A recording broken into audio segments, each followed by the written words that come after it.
Shall we start with the assassin? Yes, let's start with the assassin. My first character was an assassin, so I've spent time with this subclass. So the assassin is long been a very popular archetype, but the 2014 version of the subclass struggled in actual play. Too much of its core identity relied on surprising the other combatants in a battle, and that could be quite challenging to pull off. And since we've changed the surprise rules in the new player's handbook, we didn't want to have anything in the assassin that, of course, relied on that anymore. We wanted to, at the baseline, for the assassin's abilities to be more reliable so that you could feel like your subclass was actually doing something. And so with that in mind, we redesigned the assassinate feature. First off, it gives the assassin advantage on initiative rolls. This, for us, was something we planned on doing for a long time once we revised the assassin, because we felt that the assassin should have a better chance of going first than most other combatants, because, of course, to do their job of assassination, getting the jump on others is a critical part of that. Now, what we also did is we made it so that the extra damage that they can deal in the first round of combat is no longer reliant on someone being surprised, but instead simply reliant on the other person not having acted yet. So the two parts of assassinate work together. We gave advantage on initiative rolls so that the assassin is more likely to go sooner, and going sooner means they have more potential targets to use their assassinate on, because the requirement to use it is simply that the target has not acted yet in the combat.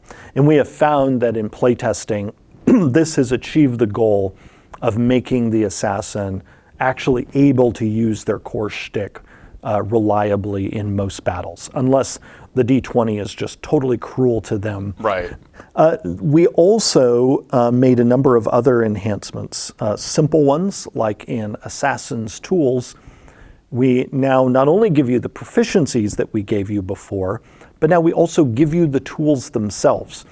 We were chuckling when we realized that a decade ago we gave you these proficiencies, and then we're like, well, and good luck. Yeah. So now you actually get a disguise kit and a poisoner's kit when you reach the level where you get these proficiencies.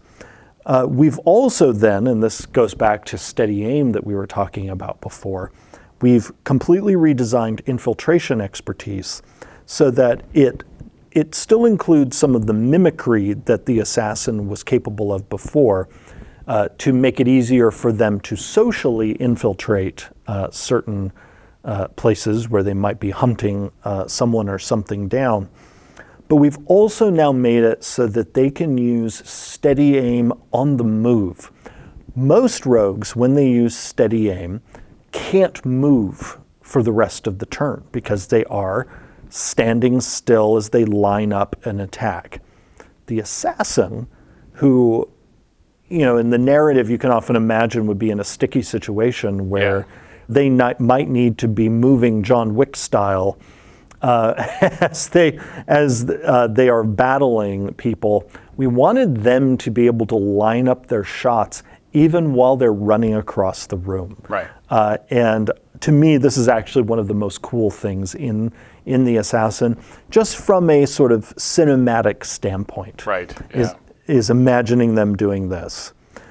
We have also replaced the imposter feature that they used to have and given them a brand new feature called Venom Weapons, which ties into the new Cunning Strike feature in the baseline rogue, which allows them to deal more damage and ignore poison resistance when they use the poison option of Cunning Strike. We wanted assassins to be the best at using the new poison option that all rogues have access to. Perfect. And then finally, Death Strike no longer relies on surprise. Instead, You just have to sneak attack somebody in the first round of combat, and you can potentially have your death strike. The New Player's Handbook is available for pre-order right now on D&D Beyond. You can find that link in the video description. And you can also find the new Core Rulebooks bundle for pre-order, both physical and digital. Thank you so much for watching. We have a ton of video content coming out about the New Player's Handbook and all the new Core Rulebooks, the new Monster Manual, the new Dungeon Master's Guide. So be sure to check out all of that content. And thank you for watching.